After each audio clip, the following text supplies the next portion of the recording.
Well, we're connecting. So it'll take about 10 seconds or so until we connect. So we'll see. You should see a little connecting thing in the top of your Yeah, screen. it says connecting. Yeah, and that should go live. There we go.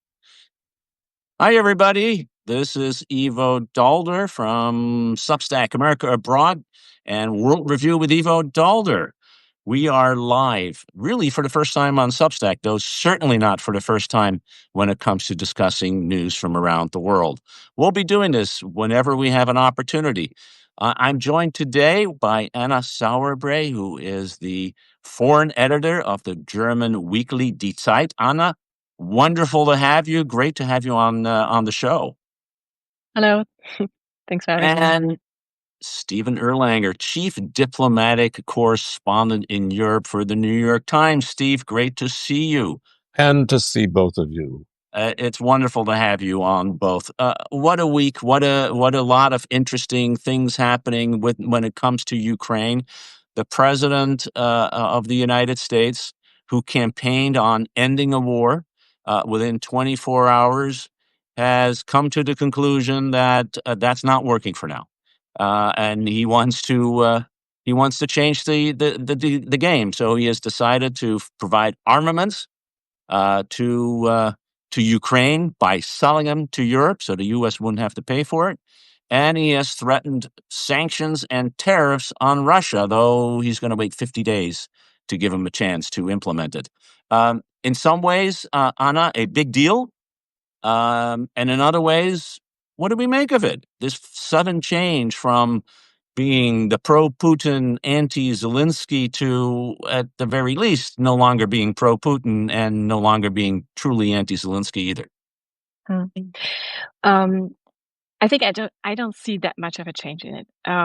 There's two parts to it, and I think when you start thinking about it, you see that in both parts there's not too much of a change. So the first is the 50 days, and the announcement to go back to the Graham bill from Congress to put sanctions or secondary tariffs, as he calls it, on countries who still trade with Russia. And I think the 50 days rather give him a relief in a very tricky situation than actually putting pressure on Vladimir Putin. I'm not even sure that's the intention behind it, though I'm speculating. So he's under pressure from Congress, from bipartisan suggestion there, the bill that they're pushing forward. And he's using it in a very subtle way to tell Putin, I have understood your game, and I might pull this card from Congress and put it on the table, but I'm not doing it now. And it would be really hard for him to do it now. The US are still in negotiations with China over the trade conflict that Donald Trump has started with the country. It would, if the bill came, if he really pulled that card, it would put very much pressure on China and on the US because it would affect China is one of the main countries trading still with Russia, as well as India, which the United States are also trying to build a better relationship with. So he's sort of giving himself a relief of 50 days and really deciding what he wants to do with it. And the second part, the announcement to give Europeans the chance to buy Patriots from the United States is not that much a change in his policy either. Joe Biden used to donate the Patriots to the Ukraine directly. So now he's giving Europeans the opportunity to spend a lot of money in the United States on United States defense industry to buy them. But if we hear our Minister of Defense correctly, the details are very much in the art still. We don't know whether there are any Patriot systems really available right now, where they should come from, how long we would have to wait for them, are they still being produced, or would you take them from American stocks? So I think this is a open question, and it's sort of in line with the United States withdrawing from their engagement in Europe. So they are still somewhat benevolent in the sense that they don't put any extra obstacles in Europe's effort to support Ukraine. But, well, you have to come up with the money. That's the message. Steve, a lot of things there, and I think Anna's really excellent sort of raising questions about the narrative, the narrative is Trump turned on Putin. He was very angry, and now he's decided that he's going to put real pressure on Russia, and he's going to come back to arming and helping in every way he can Ukraine, even if the Europeans need to pay for it. But I think Anna rightly puts a lot of question marks there about what is really behind this. How do you see this? Well, I was amused to hear Anna use the word subtle for Donald Trump. That was very impressive. Now, that would mark a real shift. I think it's incredibly generous of the American president to allow the Europeans to buy American weapons. It's just so generous and altruistic. It's marvelous, I think. No, I think it comes out of personal pique. And I think it does mark a shift. He is frustrated. He's argued in the past, he worried that Putin, as he said, was tapping me along. And now I think he understands that that's really the case. The problem is, how do you put pressure on Putin to end a war that Putin thinks he's winning? And you don't do it by giving him 50 days or 60 days or whatever it is or what happens, frankly, very little. I mean, to put tariffs on Russia is meaningless because Russia and the US have very little trade in common. It's less than $3 billion a year. So that's meaningless. And the secondary tariffs, which a phrase he's invented, they're really secondary sanctions on oil. Well, we'll have to see because I think it would be under presidential discretion. He talked about maybe the bill wasn't necessary. So, we'll just have to see where we go. And Anna's quite right. My reporting also, it's all incredibly vague about what's going to be made available and when. My impression is that Rutte, the NATO Secretary General, will try to coordinate the movement of weapons, which NATO's already in charge of doing anyway, to Ukraine, and that stocks like the Spaniards have 4 Patriots, if they can be convinced to get rid of 2 of them, then they can put in an order for 2 more that would come eventually. But they'd also get credit from NATO for hardcore military spending on buying new weaponry. So that, this is kind of the trick. So, we'll see. I don't think it's going to change Vladimir Putin's mind at all. And I don't think it's going to really change the course of the war very much. Ukraine needs air defense missiles, and I hope they get them. There are not tons to go around. And the Norwegians, I think, have agreed to buy a Patriot system from the Romanians and give it to the Ukrainians. So people are trying. But the fact of the matter is, there's very little to stop the Russians right now, and very little to have either side win. We're in this horrible mess, and the last thing I'd say is I think Trump genuinely wants to end the bloodshed. I think he's quite sincere about that, but he has not a clue on how to do it. Yeah, he does everybody wants to end the bloodshed, but I think in Trump's case, he just wants to end it and get credit. I don't think he actually wants to end it in a way that has a political meaning, which is part of the problem. He sees wars as somehow fights among children that may have to go on for a while and then they break up, as opposed to, as we all know, being a form of political engagement. It just happens to be very violent. And that's until daddy gets angry. Yeah, and then that's right, until daddy gets angry, exactly. Anna, there is the question, the very real question of how is this going to be coordinated, how you're actually going to get material into Ukraine, because that is ultimately what this is about. It's not about the United States, it's and whether and Donald Trump. It's really not also about NATO. It's about how do you get stuff there. And I think, as Steve rightly says, there are all kinds of ideas that are percolating. The Germans have taken a sort of a strong lead, say we will try to do this. What are you hearing from the German side about what they expect to happen in the next? Really, we need to talk about weeks rather, because months or years.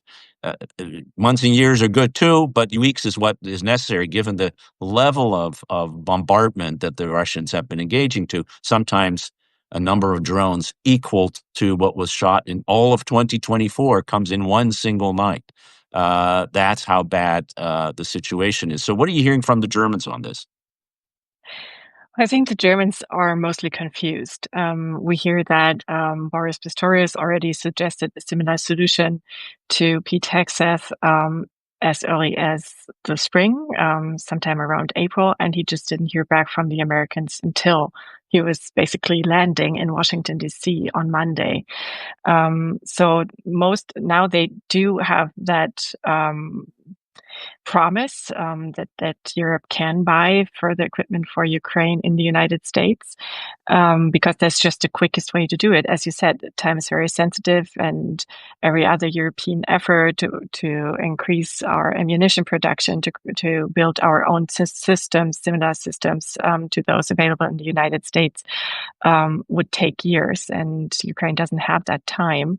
So I think the best solution for now is really to buy American, to help Ukraine over the summer.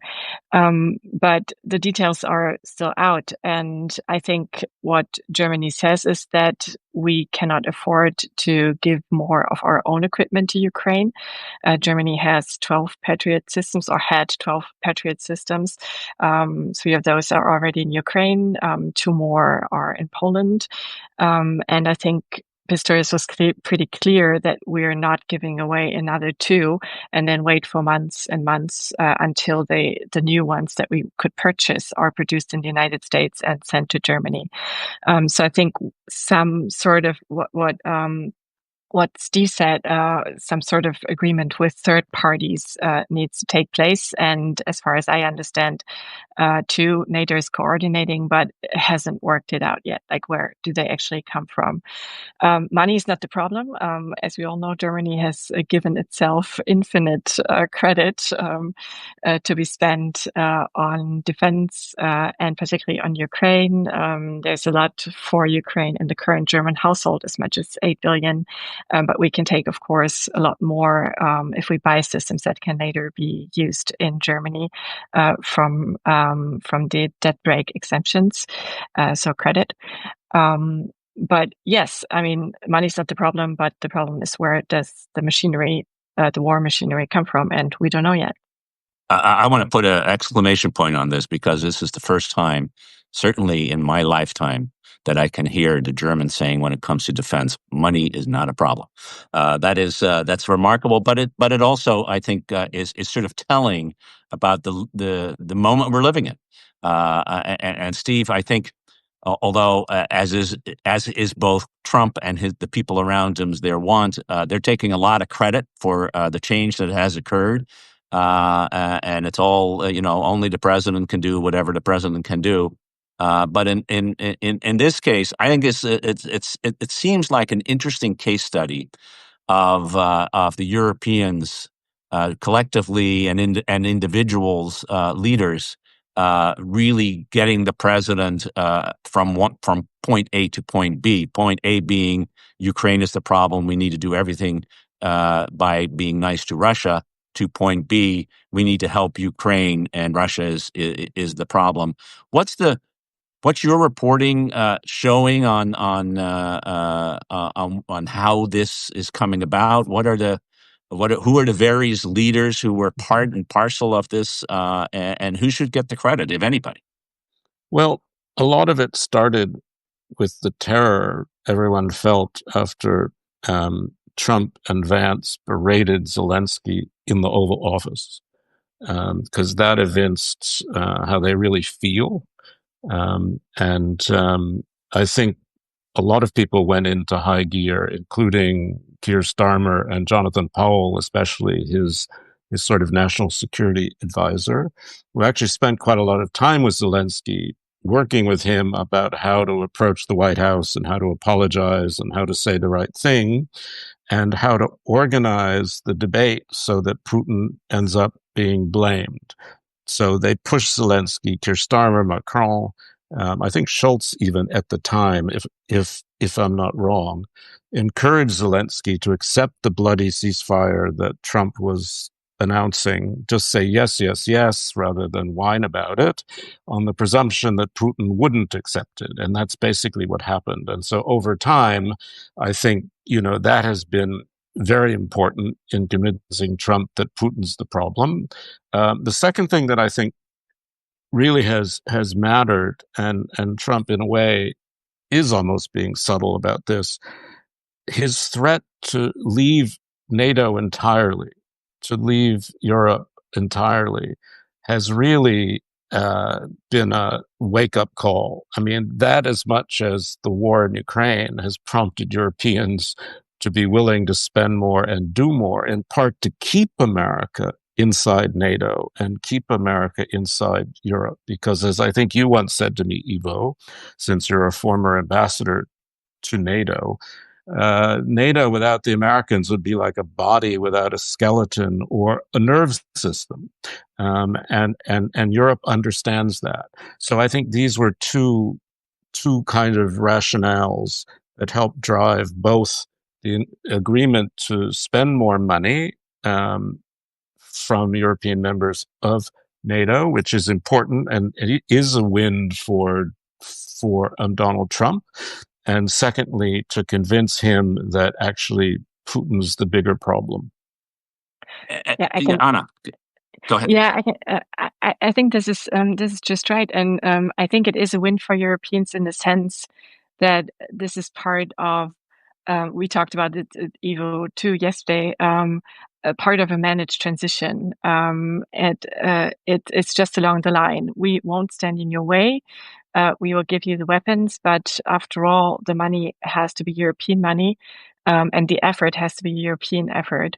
And I think I just talked to Norbert Röttgen the other day, Christian Democratic lawmaker and foreign policy expert, and he said that one of the aims Europeans have to pursue now is getting Donald Trump into a position of, he said, benign neutrality on the Ukraine issue. And I think if you look at it through this lens, which is like a very minimal goal, I think, but this is an achievement because he is in a position of benign neutrality when he says you can have those patriots, and I'm even threatening, if very long term, to put secondary tariffs or sanctions on Russia. Yeah, and I would just add, one other thing, that so far, except for one brief break after they yelled at Zelensky, the Americans have kept up operational intelligence for Ukraine, and that is crucial. Whether it is important American aid that I expect will continue, even though it's not direct financial aid, because without that operational intelligence, Ukraine would be at a real disadvantage, because it's only the Americans that have the integrated satellite and other sensors to be able to tell the Ukrainians what's coming in from Russia, what missiles coming, what angle, what troop movements. Europeans can do some of that, but not to the same degree. No, I think that's right, and the Trump administration doesn't talk about the intelligence relationship, which is probably a good thing, because if people knew how extensive it was and important it was to the Ukrainians, they might move in the wrong direction or use it as they did briefly and nearly catastrophically back in early March, when they pulled it back for 6 days, which allowed the Russians to retake Kursk, and the two were related at the time. So it was a major impact, and also demonstrates the major importance of that intelligence relationship that exists. Really fascinating. I was reading, I think it was in Politico today, a quote from a senior German official said we had to pull Trump along, and the phrase "leading from behind" rang again in my mind. Having been in the Obama administration and being accused of being leading from behind, if this is leading, I don't know what it is, but if they want to take it that way, that's fine. But it does. I think the larger point that both of you make, which I think is really important, is there is a change in the Euro-Atlantic transatlantic relationship, and it used to be that that the United States was in the driver's seat, driving the car, deciding the direction where the car would be going, and everybody was in the back seat, and then they were just yelling and screaming at each other and playing stupid games while Daddy, the United States in this case, was driving the car. Looks like somebody's taken the steering wheel, and somebody is, if not a backseat driver, then at least now sitting in the passenger seat, in the way that you described it. And so, in the few minutes we have left, who is driving the car? When we talk about, and this is not the who do you call Europe Kissinger thing. This is more about what is this nature of the relationship between Friedrich Merz, who really has come out from the day he was elected as someone we need to establish a stronger European presence. And Mana, you mentioned the money. Macron, who of course is a good Gaullist and a good Frenchman, has been wanting to do this for the last 80 years, even though he's only been alive for a little over 40 of those. Keir Starmer, who has seen this as a way to sort of reignite interest in the UK.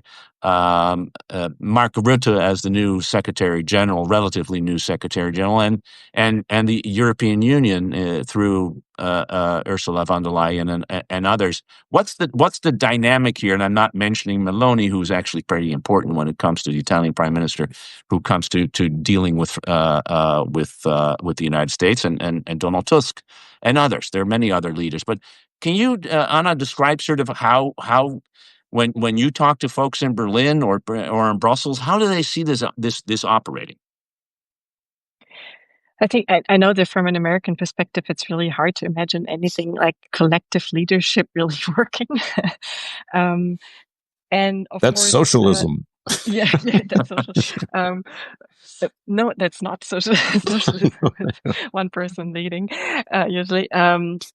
But I think this really the advantage the Europeans have right now is that they can play with different roles, and that everybody can play their role. So we have Mark Rutte, who's not an elected leader, who doesn't have any. And you pointed this out even in the conversation we've had the other day. I thought it was a really good thought. He has the liberty to charm Donald Trump to the point of embarrassment, which we have seen play out before the NATO summit and at the NATO summit, and also in the most recent press conference he had with the president on Monday. Then you have, of course, the Germans, who have the strongest business ties to the United States, which also makes them a lot more dependent, but we have the money, as I've already pointed out, so we can help the others out, like the French with their more strained household. The French have a more strategic culture than we do have it in Germany. I mean, Friedrich Merz has promised to work on that. We will probably see a National Security Council, if a very small model, I believe, soon after the summer break. But they can push Europe towards autonomy, mostly rhetorically. And then you have the very special relationship between the United States and the United Kingdom, with a trade agreement already settled, which gives the Brits a bit more liberty than the rest of us in Europe, who are still waiting for the big trade clash to come as early as in a couple of days. And I don't see, like, I don't know how Steve sees it, but I don't see like the one leader emerging. And I think neither of them has the power or the means to go it alone. But I think if all of them cooperate, and Ursula von der Leyen, of course, who's just proposed a massive EU household to generate more money for the same means, it could actually work. And what we hear is that they're coordinating very closely, that they have been coordinating before this Monday, also within NATO, but also between the heads of state. And so far, I think it's running pretty smoothly, or the communication at least is there, and the aims are broadly the same. How do you see it, Steve? I mean, in terms of these relationships, I think this idea of collective leadership, which is very hard, particularly when there is this idea that you need to have political advantage by saying I did this, and there's been very little of this in some ways, little, but not a lot. And it seems to. I mean, it helps that everybody agrees that Russia is a problem, that the United States is a problem, and that Europe needs to step in. But actually doing it is not something that European leaders are known for. No, and I think part of it really has to do with being scared. I mean, that tends to pull people together when you see Russia on the rise.